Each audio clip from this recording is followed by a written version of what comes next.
Magandang umaga mga bata. Magandang umaga po, teacher.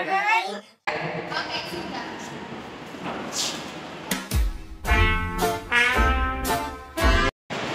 Okay mga bata, may papakita ko sa inyo na lawas. Ano ang nakikita ko sa lawas? Bakit pinananayan ko yung pila? Okay, tama. Tinutulungan niya yung pila. Next stage mo. Bigyan niya lang ng pagkain. Tama. Bigyan niya yung pagkain. Maganda.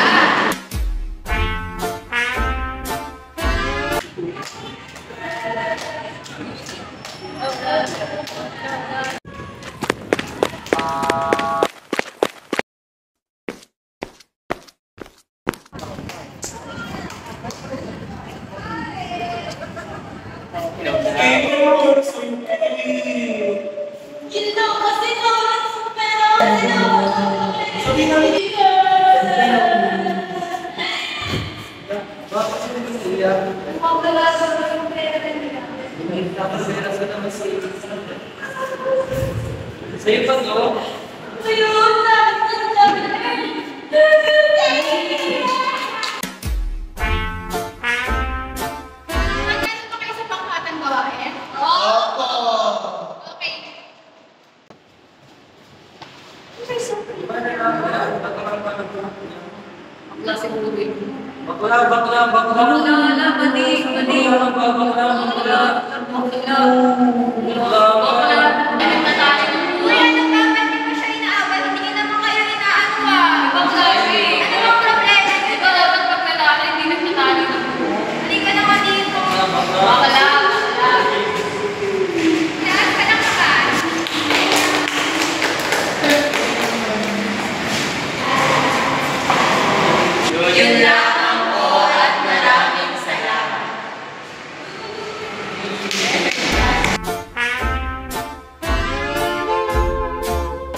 Ayan, so ngayon, magkakaroon tayo ng award games. Ayan.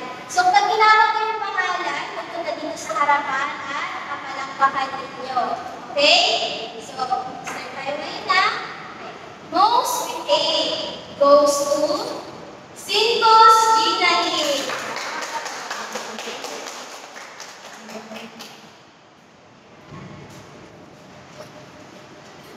Most honest goes to David Yogi.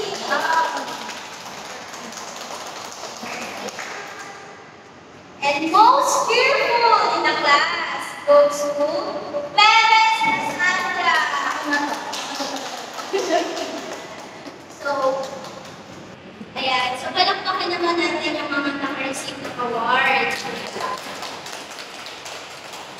So, for the students naman na walang award, still you need your best pa rin. And for those naman sa mga naka-receive ng mga awards, is dapat i-maintain nyo pa rin. Siyempre.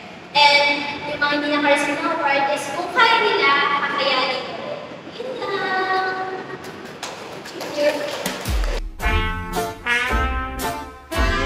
Okay, last paper na. Ayan, so pinanood niyo ba yung video na pinapagod ko sa inyo kahapon? Yes, po na. Ako tungkol saan yun? Pagpapagod ko, nagkaroon. So ano yung so magkakaroon tayo ng recitation about sa topic kahapon. Okay, so Lawrence Hernandez. So nakano yung realization mo about sa pinapanood sa inyo kahapon? Yung realization po namin sa pasyon ko is huwag po magsasaya ng pagkain at sana magkaroon ng konkretong solusyon po yung gobyerno para yung mga may hirap hindi na po nila kainin yung mga galing na po sa basura pakapagsiligtas ng pag-pusi. Yung dapat at maraming sana. O palakpakan nyo lang.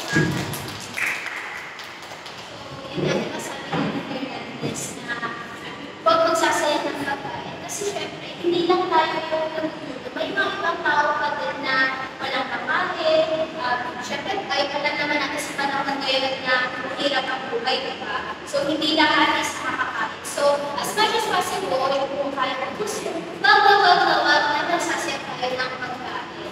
Tama mali?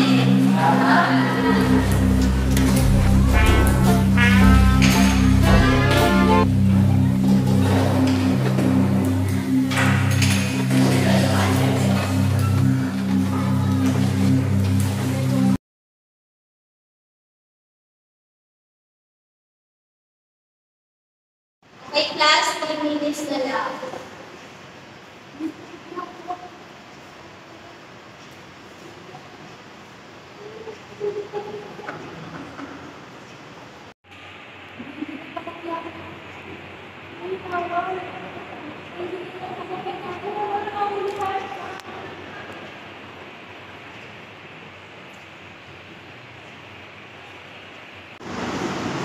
Okay, class, hands up.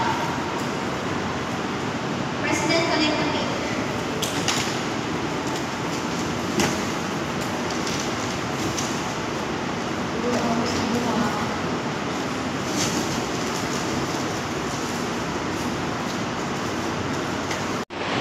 Ma'am, may sasabihin po ako. Nahuli ko po si Christine na nag-check. Sige. Okay, class, this is Christine. Paper na po sa Ma'am, sorry po. Hindi po kasi ako nakapag-review dahilan ng marami po akong ginagawa tsaka po may trabaho po ako. Alam mo naman, nak, na hindi ko tinotolerate yung cheating, di ba? So, anong gagawin natin dyan? Kahit ano po, ma'am, sorry po talaga. Sige, nak. Gagawin ko na lang, papatake na lang kita ng quiz, pero hindi na siya yung pinaka-quiz na pinatake ko sa inyo kasi napaka-unfair naman yun sa mga kaklase mo eh.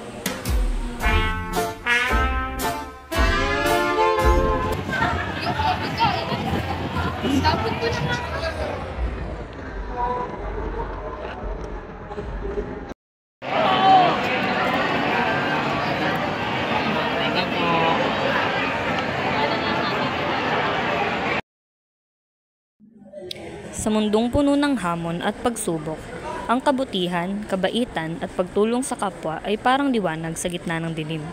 Hindi kailangan maging mayaman o makapangyarihan upang magpakita ng malasakit. Minsan, sapat na ang isang ngiti, isang bukas na kamay o isang tengang handang makinig.